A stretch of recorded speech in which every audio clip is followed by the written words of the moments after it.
Hi friend, सेल्बा channel में तमाરું स्वागत है। आज आप જોઈશું इम्पोर्टન્ટ ઓન્કોલોજીના પ્રીમિયમ એમસીક્યુ જોઈશ કે એક જ વિડીયોમાં આપણે આજે બધા ઓન્કોલોજીના ક્વેશ્ચન્સ કવર કરીશું। વિડીયો થોડો લાંબો થશે, શાંતિથી જોજો સ્કીપ કર્યા વગર। ચલો questions number 1, increase in number of cell in tissue cold, કે ટીસ્યુની અંદર જે નંબર સેલના નંબર વધે એને આપણે શું કહીશું? હાઇપરટ્રોફી, હાઇપરપ્લેસિયા, એપ્લેસિયા કે પછી હાઇપોપ્લેસિયા। તો આની અંદર આપણો જવાબ શું રહેશે? આપણે આકૃતિમાં જોઈ લઈએ, પછી આકૃતિ સમજાવું તમને। તો આનો જવાબ રહેશે હાઇપરપ્લેસિયા। હવે જો આકૃતિની અંદર સમજી લો કે આ છે નોર્મલ સેલ, બરાબર? આ નોર્મલ સેલ છે। હવે હાઇપરટ્રોફી અને હાઇપરપ્લેસિયાની અંદર શું થાય કે સેલ્સની નંબરની અંદર વધારો થાય, જ્યારે હાઇપરટ્રોફીની અંદર શું થાય? એની સાઇઝ વધે। શું થાય? એની સાઇઝની અંદર વધારો થાય, એને આપણે શું કહીએ છીએ? હાઇપરટ્રોફી તરીકે ઓળખીએ છીએ। પછી ધારો કે તમને એમ પૂછે હાઇપોપ્લેસિયા, બરાબર? તો હાઇપોપ્લેસિયાનો મતલબ શું થઈ જાય કે જે ટીસ્યુ અથવા ઓર્ગન્સ હોય એનું ડેવલપમેન્ટ બરાબર થાય નહીં, એને આપણે કહીશું હાઇપોપ્લેસિયા। પછી એપ્લેસિયાનો મતલબ શું થઈ જાય કે જે ઓર્ગન્સ હોય અથવા ટીસ્યુ હોય એ નોર્મલ રીતે ડેવલપ થવું જોઈએ, ડેવલપ થાય નહીં, એને આપણે શું કહીશું? એપ્લેસિયા તરીકે ઓળખીએ છીએ। પછી એક ટર્મિનોલોજી ખાસ પૂછે છે મેટાપ્લેસિયાની। તો મેટાપ્લેસિયા આપણે કોને કહીશું? કે એક પ્રકારના સેલમાંથી બીજા સેલમાં ટ્રાન્સફર થવું, એને આપણે શું કહીએ છીએ? મેટાપ્લેસિયા। પછી ડિસ્પ્લેસિયા એટલે એબનોર્મલ સેલ્યુલર અથવા ટીસ્યુનું ડેવલપમેન્ટ થાય એબનોર્મલ રીતે, એને આપણે શું કહીએ છીએ? ડિસ્પ્લેસિયા તરીકે ઓળખીએ છીએ। પછી એનાપ્લેસિયા। આ બધી ટર્મિનોલોજી ઇમ્પોર્ટન્ટ છે, યાદ રાખજો।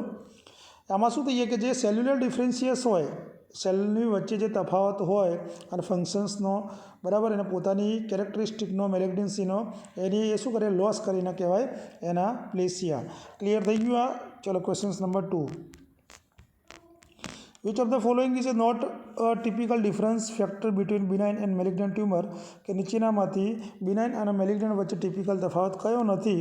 Cell differentiations, growth rate, size of tumour, કે પછી ઇનકેપ્સ્યુલેશન્સ। એક્ઝામની અંદર પૂછાયેલો ક્વેશ્ચન છે। મેલિગ્નન્ટ અને બિનાઇન વચ્ચે કયો તફાવત ટિપિકલ નથી? તો એની અંદર આવશે સાઇઝ ઓફ ટ્યુમર, આપણો સાચો આન્સર રહેશે। જો બિનાઇન ટ્યુમર આ રીતની હોય, બરાબર, અને મેલિગ્નન્ટની અંદર આ રીતે તમને ટ્યુમર સેલ્સ જોવા મળશે। આ નોર્મલ સેલ છે। ક્લિયર? ચલો આગળ નેક્સ્ટ જોઈએ। All of the following are major warning sign of cancer except, બરાબર, કે નીચેનામાંથી વોર્નિંગ સાઇન છે એકના સિવાય, તો change in bladder and bowel habit, a sore that heal completely, unusual bleeding or discharge, lump in breast elsewhere. તો આની અંદર આપણે શું યાદ રાખશો? ક્વેશ્ચન યાદ રાખવાનું છે, આ સૂત્ર તમારે યાદ રાખવાનું છે। ક્લિયર? સી ફોર શું થાય? Change in bladder and bowel habit આવી ગયું। A four a sore does not heal, તો અહીંયા શું લખ્યું છે? હીલ, પણ ઓરિજિનલમાં શું હોવું જોઈએ? ડઝ નોટ હીલ, કે સોર જે હોય હીલ ના થાય, એટલે સાચો આપણો આન્સર રહેશે બી। પછી યુ ફોર અનયુઝ્યુઅલ બ્લીડિંગ આવશે। ટી ફોર થિકનિંગ લમ્પ આવશે, બ્રેસ્ટની અંદર જોવા મળશે। આઈ ફોર ઇનડાઇજેશન્સ જોવા મળશે। O four obviously change in વાટ્સની અંદર જે વાટ્સ હોય અથવા મોલ્સ હોય એની અંદર શું જોવા મળશે? ચેન્જીસ જોવા મળશે। એન ફોર કફ અથવા હોર્સનેસ ઓફ વોઇસ જોવા મળશે। એટલે ક્વેશ્ચન્સ તમે ખાસ યાદ રાખજો। ક્લિયર? અને આની અંદર પૂછે છે TNM ક્લાસિફિકેશન્સ, બરાબર? ઘણીવાર TNM, ટીનું મતલબ થાય ટ્યુમર, એનનું ફોર નોડ, અને એમ ફોર થાય મેટાસ્ટિસિસ। કઈ રીતે એનું ક્લાસિફિકેશન્સ થાય છે એ ખાસ જોવાનું હોય છે। TNM તમને પૂછે, પણ TNMનું શામાં યુઝ કરીએ છીએ?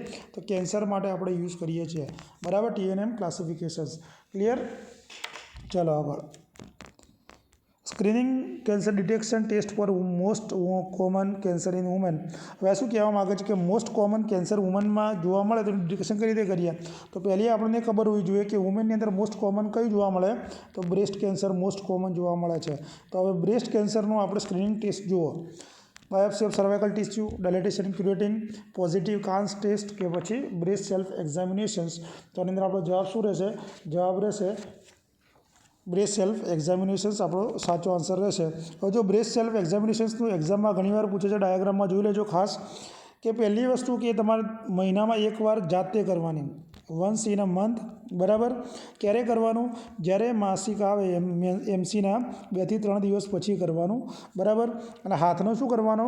જે તમે જે બ્રેસ્ટની એક્ઝામિનેશન્સ કરતા હોય એ બાજુનો હાથનો આપણે શું કરીશું? ઊંચો કરીશું, અને ફિંગર પેડના ઉપયોગથી આપણે જોઈશું અને અપડાઉન કરીશું, બરાબર. તમને કોઈપણ જાતની ચેન્જીસ લાગે, લમ્પ લાગે, બરાબર, તો ડમ્પિંગ લાગે અથવા સ્કિન કલર ચેન્જીસ લાગે તો તાત્કાલિક આપણે શું કરીશું, જાણ કરીશું. અથવા નિપલ્સમાંથી કોઈપણ જાતનું લીકેજ થતું હોય તો આપણે શું કરીશું, તાત્કાલિક ડાયગ્નોઝ કરાવવા માટે જઈશું. ક્લિયર થઈ ગયું બ્રેસ્ટ સેલ્ફ એક્ઝામિનેશનનું. ધારો કે કોઈપણ કેન્સરનું તમને ડિટેક્શન યા સ્ક્રીનિંગ પૂછે તો આ બાયોપ્સી જ કરાવવાની હોય. શું કરાવવાનું હોય?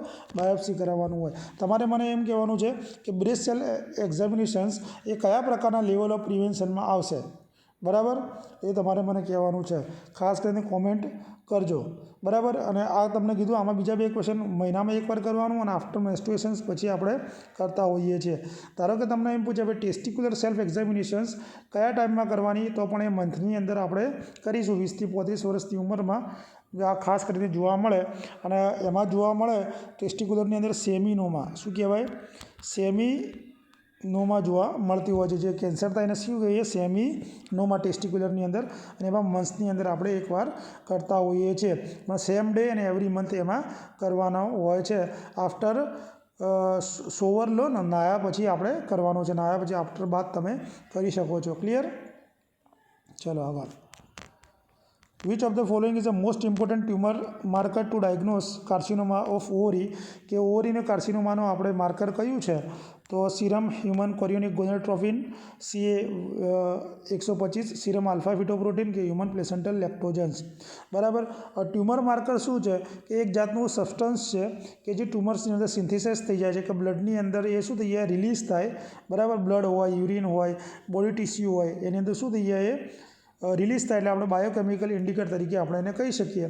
હવે આની અંદર આપણો જવાબ શું રહેશે? CA-125. એનું નામ શું છે? કાર્સિનો એમ્બ્રિયોનિક એન્ટીજન. શું કહેવાય? CA પૂછે કદાચ તો CE એનું નામ આવે, કાર્સિનો એમ્બ્રિયોનિક એન્ટીજન્સ. આ શું છે? કોલોન કેન્સર માટે યુઝ થાય, લંગ્સ માટે યુઝ થાય, કિડની, બ્રેસ્ટ માટે આ CE યુઝ કરીએ, અને ઓવરી માટે CA-125. આ યાદ રાખવાનું, બરાબર. અને SCG શેમાં જોવા મળે? તો આપણે હાઇડેન્ટિટી ફોર્મ મોલ, ઇન્વેસિવ મોલ હોય, કોરિયોનિક કાર્સિનોમા, એના માટે SCG આવશે ઇન્ડિકેટરમાં. પછી આલ્ફા ફિટોપ્રોટીન એ ટેસ્ટિક્યુલર માટે, ટેસ્ટિક્યુલર કેન્સર માટે શું આવશે? સીરમ આલ્ફા ફિટોપ્રોટીન આવશે, બરાબર. અને PSA છે પ્રોસ્ટેટ સ્પેસિફિક એન્ટીજન આવે છે પ્રોસ્ટેટ કેન્સર માટે. તો PSA આટલા તમને ઇન્ડિકેટર યાદ રાખજો ખાસ કરીને. ક્લિયર?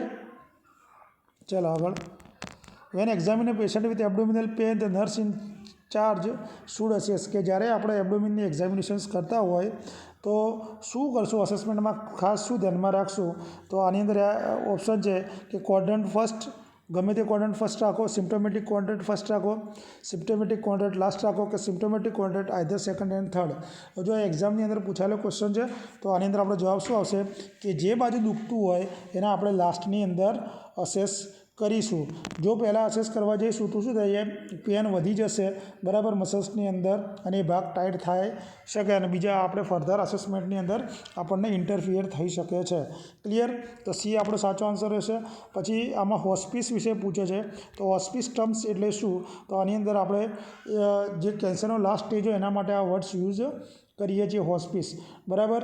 અને હોસ્પિસમાં પેશન્ટને ડાઇંગ કરવાનું હોય, ફોકસ શેના પર કામ કરીએ કે ભાઈ કમ્ફર્ટ સાથે પેશન્ટ મરે અને ફેમિલી સાથે મરે એને કહેવાય, બરાબર. અથવા તમને એમ કહેવામાં આવે પેલિએટિવ કેર આપવામાં આવે, સપોર્ટિવ કેર આપવામાં આવે ટર્મિનલી ઇલ પેશન્ટ્સને, તો એને તમે શું કહેશો? તો એને આપણે કહીશું hospice care. Clear? Modern concept of chemotherapy was propose. તો કિમોથેરાપી કોને આપી હતી? જોસેફ લિસ્ટર, મેટ કિંગોફ, પોલ એનરીચ કે ફ્રેન્કલ? તો પોલ એનરીચે આપી હતી, બરાબર. લગભગ 1854થી 1915નો સમયગાળો હતો પોલ એનરીચનો, બરાબર. એને શું કર્યું હતું? કિમોથેરાપી આપી હતી. અને આમાં કેમ આપી કે આની અંદર કેન્સરમાં જે ડિઝીઝ છે એના કેમિકલ્સનો યુઝ કર્યો હતો એટલા માટે એને ફાધર ઓફ કિમોથેરાપી તરીકે ઓળખવામાં આવ્યો. કિમોથેરાપી તમે કોને કહો કે જે નાની નાની ટ્યુમર્સ હોય કે જે રેપિડ ઝડપથી પ્રોલિફરેશન્સ જે સેલ્સનું થતું હોય, બરાબર, પ્રોલિફરેશન્સ થતું હોય એના માટે ઇફેક્ટિવ ટ્રીટમેન્ટ હતી કિમોથેરાપી, બરાબર. એટલે એને આપણે કિમોથેરાપી તરીકે ઓળખીએ છીએ. ક્લિયર? ચલો આગળ. The substance that cause tissue necrosis and damage particularly when exhausted. એક્ઝાસ્ટેડ જ્યારે ફાટી નીકળે તો એ શું કરે? ટિશ્યુના નેક્રોસિસ કરે અને ડેમેજ કરે તો એને શું કહેવાય? એપોપ્ટોસિસ, ઇન્ટરલ્યુકિન્સ, વેઝિકન્ટ્સ કે પછી રેટિનોઇડ્સ? તો આની અંદર આપણો જવાબ શું રહેશે? આ પૂછાયેલો ક્વેશ્ચન છે તો જવાબ આવશે વેઝિકન્ટ. વેઝિકન્ટને આપણે શું કહીએ? બ્લિસ્ટરિંગ એજન્ટ. આમ જે બ્લિસ્ટર જેવા પાણી ભરે ને એવું જોવા મળે, બરાબર, ટિશ્યુ નેક્રોસિસ કરે. પછી એપોપ્ટોસિસ એટલે શું થઈ જાય કે એપોપ્ટોસિસ મતલબ સેલ ડેથ થઈ જવા. શું થાય? સેલનું ડેથ થઈ જવું, બરાબર. રેટિનોઇડનો મતલબ શું થઈ જાય કે રેટિનોઇડનો મતલબ થાય કે જે વિટામિન્સ એ હોય એનું મેટાબોલિક ફોર્મ છે આ, બરાબર. એમાં આપણે આઇસોટ્રેટિનોઇન આવે, ટ્રેટિનોઇન આવે, બરાબર. આ સિસ્ટિક જે એકની હોય, સિસ્ટિક એકનીની અંદર આપણે શું કરીએ? એને ટ્રીટમેન્ટ માટે યુઝ કરીએ છીએ. હું તમને બતાવું. વેઝિકન્ટ એટલે આ રીતના બ્લિસ્ટર ફોર્મમાં જોવા મળે. આપણે સ્કિન હોય એના બ્લિસ્ટર ફોર્મમાં આ રીતે જોવા મળે, જે બંસમાં જોવા મળે એ ટાઈપનું. The nurse is caring for a child with a very low platelet count related to chemotherapy. The nurse should monitor this child urine for the presence of. તો સારું છે, બાળક લો પ્લેટલેટ છે પણ સાથે કીમોથેરાપી ચાલે છે, તો આપણે શું મોનિટર કરવું જોઈએ? યુરિનની અંદર શું દેખાશે? લિમ્ફોસાઇટ, પ્રોટીન, ગ્લુકોઝ કે પછી એરિથ્રોસાઇટ? તો આની અંદર શું જોવા મળશે? તો આપણો જવાબ શું રહેશે? ડી, એરિથ્રોસાઇટ જોવા મળશે. Clear? The term Nadir use in chemotherapy means કે કીમોથેરાપીની અંદર જે નાદિર ટર્મ્સનો ઉપયોગ કરવામાં આવે છે એ શું છે? Extensive loss of air, effectiveness of chemotherapy, low blood cell count, extreme side effect? તો આની અંદર જવાબ શું આવશે? જે નાદિર છે એ શું છે? લો બ્લડ સેલ કાઉન્ટ આપણો સાચો આન્સર રહેશે, બરાબર. સ્પેશિયલી ખાસ કરીને કયા લો થાય? WBC થાય. એમાં કયા થાય? WBC. અને એમાં પણ એબ્સોલ્યુટ ન્યુટ્રોફિલ્સ થાય. WBCમાં પણ કયા? ન્યુટ્રોફિલ કાઉન્ટ ડાઉન થતા હોય છે, યાદ રાખજો, બરાબર. A patient undergoing cancer chemotherapy is vomiting frequently. કે કીમોથેરાપી ચાલુ છે અને દર્દી શું કરે છે? વારંવાર વોમિટિંગ કરે છે. તો કઈ ડ્રગ્સ આપીશું આપણે? તો એની અંદર આપણો જવાબ શું રહેશે? બધાને આવડતો જ હશે. તો આની અંદર જવાબ રહેશે ઓન્ડાસેટ્રોન. ખાસ કરીને જે કીમોથેરાપી ચાલતી હોય તો કીમોથેરાપીની સાઇડ ઇફેક્ટમાં વાત કરીએ તો જે ઓરલ મ્યુકોસાની અંદર ઇન્ફ્લામેશન્સ થાય, જિન્જીવાઇટિસ થાય, હેર લોસ થાય. હેર લોસને આપણે એલોપેશિયા તરીકે ઓળખીએ છીએ. Anorexia, nausea, vomiting most common જોવા મળે. તો કે તમને એમ પૂછે ભાઈ કીમોથેરાપીનું મોસ્ટ કોમન સાઇડ ઇફેક્ટ તો નોઝિયા અને વોમિટિંગ, બરાબર, એ લખી નાખજો. Clear? Precaution use by nurse during administration of chemotherapy except. કે જ્યારે આપણે કીમોથેરાપી આપતા હોય તો નીચે મુજબના પ્રિકોશન્સ લેવા જોઈએ, એકને છોડીને. Wear mask, gloves, gown, eye protector, use mainly IV route, never antiemetic administered chemotherapy before, advise to use contraceptions during chemotherapy. હવે આપણે શું કરવાનું છે? આની અંદર જવાબ શું આવશે? તમને ખબર પડી જ ગયું હોય, કારણ કે કોઈ પણ કીમોથેરાપી આપવાની હોય તો આપણે આ તો પહેરવાનું જ છે. આઈવી રૂટથી આપીએ છીએ અને કોન્ટ્રાસેપ્શન્સ એડવાઇસ નહીં કરવાના, બરાબર. કોન્ટ્રાસેપ્શન ડ્યુરિંગ કીમોથેરાપી એડવાઇસ કરવાની. તો આની અંદર એન્ટીમેટિક આપણે આપીએ છીએ, નહીં આપવાની એવું નથી, કારણ કે એની સાઇડ ઇફેક્ટ્સ છે. જે ટ્રિગર જે પોઈન્ટ હોય આપણો એની અંદર વોમિટિંગ એનું થતું હોય કીમોથેરાપી, એટલે નેવર ના આવે. એટલે આપણો જવાબ રહેશે આ, કારણ કે એનું શું? એકના સિવાય 3 સાચા છે, 1 ખોટું છે. એટલે આમાં જુઓ તમે ખાસ કરીને એક તો એના પ્રિકોશન્સમાં ઓન્ડાસેટ્રોન આપવાનું છે, બરાબર, કારણ કે જે એન્ટી નિયોપ્લાસ્ટિક ડ્રગ્સ શું કરે? વોમિટિંગ સેન્ટરો એને સ્ટિમ્યુલેટ કરે, બરાબર. બીજું કોન્ટ્રાસેપ્શન્સનો એડવાઇસ કેમ આપીએ? કારણ કે આ એન્ટી નિયોપ્લાસ્ટિક ડ્રગ્સની શું થાય? ટેરેટોજેનિક ઇફેક્ટ આવે, બરાબર. પછી આઈવી રૂટથી આપીએ કારણ કે એકદમ ઇરિટન્ટ અને વેઝિકન્ટ હોય છે, એટલે આપણે આઈવી રૂટથી આપવાનું હોય છે. અને આપણે વિયર, ગ્લવ્સ, ગાઉનને તે પહેરવાનું છે. Clear? In tumour lysis syndromes there is. Tumour lysis સિન્ડ્રોમ્સમાં શું જોવા મળશે? હાઇપોકેલેમિયા, હાઇપરકેલ્સેમિયા, હાઇપરયુરેસેમિયા કે પછી હાઇપોફોસ્ફેટેમિયા? હવે ટ્યુમરલાઇસિસ સિન્ડ્રોમ્સ ક્યારે જોવા મળે? કે જ્યારે વધારે પ્રમાણમાં જે ટ્યુમર સેલ્સ હોય ડિસ્ટ્રોય થઈ જાય, એટલે નાશ પામે, અને એનો જે ઇન્ટ્રાસેલ્યુલર કન્ટેન્ટ હોય. હવે ઇન્ટ્રાસેલ્યુલર કન્ટેન્ટ કયું હોય? પોટેશિયમ હોય, ન્યુક્લિક એસિડ હોય. ન્યુક્લિક એસિડમાં ખાસ યુરિક એસિડ હોય. એ શું થઈ જાય? રેપિડલી રિલીઝ થઈ જાય ઇન્ટ્રાસેલ્યુલરમાંથી, બરાબર. આ સેલ્સ હોય, સેલ્સની અંદર પોટેશિયમ્સ ને યુરિક એસિડ હોય.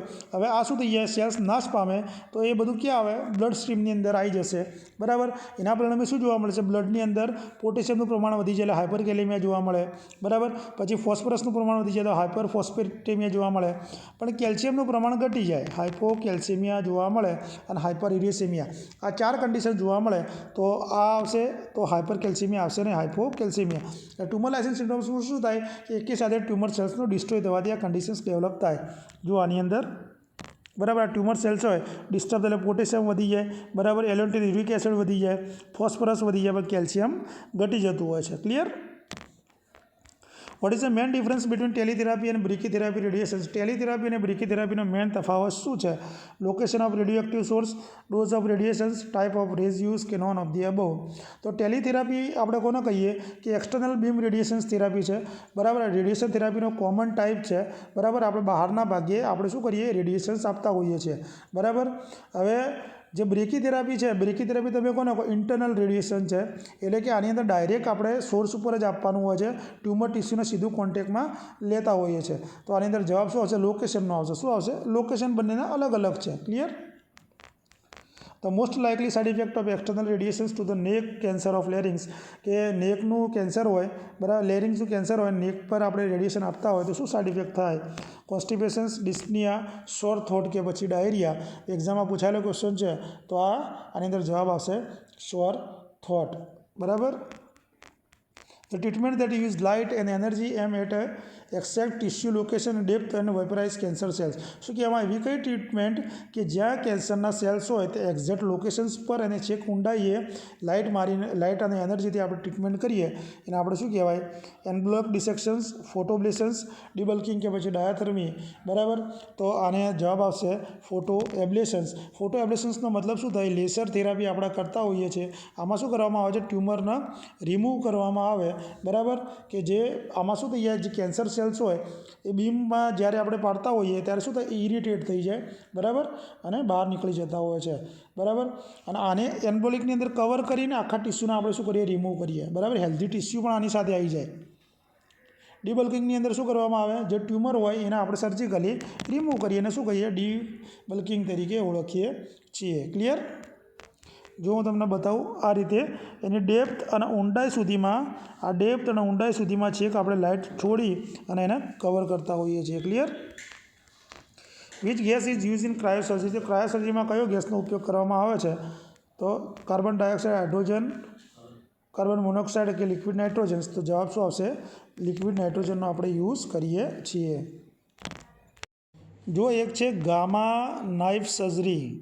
ગામા નાઇફ સર્જરી કે આમાં શું કરવામાં આવે છે? બ્રેનના ટિશ્યુ હોય એને આપણે ટાર્ગેટેડ જે ટિશ્યુ હોય એને આપણે ડિસ્ટ્રોય કરતા હોઈએ છીએ, જેની અંદર કોબાલ્ટ 60નો ઉપયોગ કરવામાં આવે છે. આનો કોબાલ્ટ 60નો આપણે ઉપયોગ કરીએ છીએ. યાદ રાખજો, બ્રેનના જે સેલ્સ કેન્સર સેલોને ડિસ્ટ્રોય કરવા માટે ગામા નાઇફ સર્જરીનો આપણે ઉપયોગ કરીએ છીએ, જેમાં કોબાલ્ટ 60નો આપણે ઉપયોગ કરીએ છીએ. Radiation therapy of cancer of the prostate may cause bladder irritability. Sign of this complications would probability be. કે રેડિયેશન થેરાપી આપણે કોને? પ્રોસ્ટેટના કેન્સરની રેડિયેશન થેરાપી આપણે આપીએ છીએ, બ્લેડરની ઇરિટેબિલિટી જોવા મળે તો કઈ કોમ્પ્લિકેશન્સ થઈ શકે? ડાયસુરિયા, ડ્રિબલિંગ, પોલિયુરિયા કે પછી હેમેચુરિયા. તો હવે બ્લેડરમાં ઇરિટેબિલિટી થાય તો શું થઈ જાય? દુખાવો થાય જનરલી, તો ડાયસુરિયાની કન્ડિશન્સ જોવા મળશે. Most common cancer in women in world wide. જો વર્લ્ડ વાઇડ તમને જ્યારે પૂછે કે કેન્સર વુમેનમાં શું જોવા મળશે, તો હમણાં આપણે ચર્ચા કરીએ તો બ્રેસ્ટ કેન્સર જોવા મળશે, બરાબર, વુમેનની અંદર. અને સેકન્ડ જોવા જઈએ તો સેકન્ડ લીડિંગ કોઝની અંદર પણ એ આવશે, બરાબર. Drug of choice in breast carcinoma. તો બ્રેસ્ટ કાર્સિનોમાની ડ્રગ ઓફ ચોઇસ કઈ છે? તો આ એક્ઝામમાં પૂછાય એવી ખાલી જગ્યા છે, બરાબર, સોરી MCQ છે. તો એની અંદર જવાબ આવશે મિથો ટ્રેક્સેટ આવશે કે પછી ક્લોરામ્બુસેલ આવશે કે ટોમેક્સિફેન સાઇટ્રેટ કે ક્લોટ્રીમિક્ઝાઝોલ. તો આની અંદર જવાબ શું રહેશે? તો જવાબ રહેશે ટેમોક્સિફેન સાઇટ્રેટ, જે આપણે શું આપીએ છીએ? બ્રેસ્ટ કાર્સિનોમાની અંદર આપીએ છીએ, બરાબર. અને બ્રેસ્ટ કેન્સર સામાન્ય રીતે જે નોન લેક્ટિક અને અનમેરિડ વુમેન હોય એની અંદર વધારે જોવા મળે છે. Clear. Women who human papilloma virus HPV are at risk for development. કે HPV સાથે વુમનને થયેલું છે તો શાનું રિસ્ક રહેલું છે? સ્ટરીલિટી, સર્વાઇકલ કેન્સર, યુટ્રાઇન ફાઇબ્રોઇડ કે પછી ઇરેગ્યુલર મેન્સીસ, બરાબર. તો આની અંદર જવાબ શું રહેશે? આપણો જવાબ સર્વાઇકલ કેન્સર, બરાબર. શું રહેશે? સર્વાઇકલ કેન્સર રહેવાના ચાન્સીસ છે, બરાબર. અને એમાં ખાસ કરીને ઇન્ફેક્શન હોય, સ્મોકિંગ હોય, મલ્ટીપારા હોય, પુઅર હાઇજીન્સ હોય તો એવામાં આ થવાના ચાન્સીસ છે. પેપ્સમિયર યુઝ ડાયગ્નોસિસ શેના માટે મોસ્ટ આઈએમપી પાપાની ખોલાયું, બરાબર. તો આની અંદર શું જોવા મળશે તમને, તો cancer of ovary, cancer of uterus, cancer of cervix કે પછી બ્રેસ્ટ કેન્સર. તો સીએ સર્વિક્સ માટે આપણે પીએફ ટેસ્ટ કરાવીએ છીએ. ધારો કે તમને એમ પૂછે ભાઈ સર્વાઇકલ કેન્સર હોય, સર્વાઇકલ કેન્સરમાં અર્લી મેનિફેસ્ટેશન શું જોવા મળશે, તો ઇરેગ્યુલર મેન્સ્ટ્રુએશન. શું જોવા મળશે, ઇરેગ્યુલર મેન્સ્ટ્રુએશન જોવા મળશે. ખાસ યાદ રાખજો, બરાબર. એ વારંવાર પૂછાયેલો ક્વેશ્ચન છે આ, એટલા માટે. અને હેમરેજના કારણે ડેથ પણ થઈ શકે. જો આ રીતે આપણે પીએફ ટેસ્ટ કરતા હોઈએ છીએ, જેમાં આયર સ્પેચ્યુલાનો આપણે ઉપયોગ, આઇરિસ સ્પેચ્યુલાનો ઉપયોગ કરીએ છીએ. એ પૂછાયેલો ક્વેશ્ચન છે આ, બરાબર, બાયોપ્સી લેવા માટે. The most common early symptoms of laryngeal cancer. Laryngeal કેન્સરનો અર્લી સિમ્ટમ્સ કયું છે, ડિસ્ફેઝિયા, હોર્સનેસ ઓફ વોઇસ, એરવે ઓબ્સ્ટ્રક્શન્સ કે પછી ન્યુમોથોરેક્સ. તો આની અંદર જવાબ શું આવશે, જવાબ આવશે હોર્સનેસ ઓફ વોઇસ, બરાબર. એપ્સ્ટન બાર વાયરસ સ્પેશિયલી ઇફેક્ટ. એપ્સ્ટન બાર વાયરસ જે હોય શેમાં એફેક્ટ કરે છે, આરબીસી, ટી લિમ્ફોસાઇટ, બી લિમ્ફોસાઇટ કે પછી પ્લેટલેટ્સ. તો એપ્સ્ટન બાર વાયરસ આપણે શેમાં કરશે, તો આ શું છે, એ હોચકિન્સ ડિઝીઝ ભણ્યા છો તમે, હોચકિન ડિઝીઝ આવે, બરાબર. આનું મેન કોઝ અનનોન છે, બરાબર. તો જે એપ્સ્ટન બાર વાયરસ છે એમાં શું થાય, જે બી લિમ્ફોસાઇટ આવે એનું મ્યુટેશન્સ જોવા મળે, એના કારણે શું થઈ જાય, મેલિગ્નન્ટ સેલ થાય, જેને આપણે રીડ સ્ટેન્ડલબર્ગ સેલ્સ તરીકે ઓળખીએ છીએ, બરાબર. એમાં મલ્ટીન્યુક્લિયેટ સેલ જોવા મળતા હોય છે, બરાબર. એટલે ખાસ યાદ રાખજો. અને હું આગળ લાવ્યો છું, Reed Sternberg cells is not are found શેમાં જોવા મળે, તો અત્યારે આપણે વાત કરી લીધી કે શેમાં જોવા મળશે, તો એ જોવા મળશે હોચકિન્સ લિમ્ફોમાની અંદર જોવા મળે છે, બરાબર. હોચકિન ડિઝીઝ શાના, મેલિગ્નન્સી શાની છે, તો લિમ્ફ નોડની. યાદ રાખજો, હોચકિન ડિઝીઝ શાની છે, લિમ્ફ નોડની, બરાબર. હોચકિન લિમ્ફોમા પૂછે તો યાદ રાખજો, ખાસ રિલેટેડ શાના છે, તો એના રિલેટેડ લિમ્ફના રિલેટેડ છે.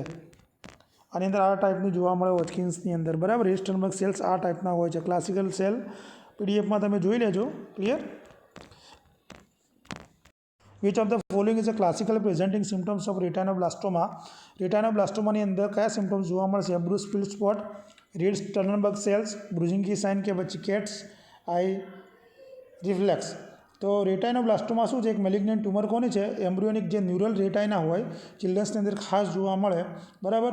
તો એની અંદર જોવા મળે તો રેટાઇનામાં શું આવશે, કેટ્સ આઈ રિફ્લેક્સિસ, બરાબર. જેને આપણે પ્યુપિલરી રિફ્લેક્સ તરીકે, વ્હાઇટ પ્યુપિલરી રિફ્લેક્સની અંદર આ જોવા મળતું હોય છે. એની સાથે સાથે લ્યુકોરિયા, સ્ટ્રેબિસ્મસ અને પેનફુલ રેડ આઈ જોવા મળતી હોય છે. જો આની અંદર હું તમને બતાવું, આ રીતનું આમાં જોવા મળે છે, બરાબર. ખાસ કરીને જોઈ લો. New growth in a bone marrow is, કે બોન મેરોની અંદર ન્યૂ ગ્રોથ થાય એને શું કહેવાય, ઓડિયોનોમા, ઓસ્ટિયોમા, માયોલોમા કે માયોમાસ. ન્યૂ ગ્રોથ બોન મેરોમાં જોવા મળે એને કહીશું myeloma. Of the following which is the most common site for metastasis in lungs cancer, કે લંગ્સ કેન્સરમાંથી કઈ સાઇટની અંદર મેટાસ્ટેસિસ જોવા મળે છે, કિડની, સ્ટમક, લીવર અને સ્પ્લીન. તો આની અંદર જવાબ શું રહેશે, લીવર. આ તો આપણો આ સુધીનો કેન્સર રિલેટેડ બધા જ ક્વેશ્ચન્સ મેં કવર કરી લીધા છે, બરાબર. કાલે એક નવી સિસ્ટમ જોઈશું. વિડીયો જોવા માટે બધાનો થેન્ક યુ, આભાર.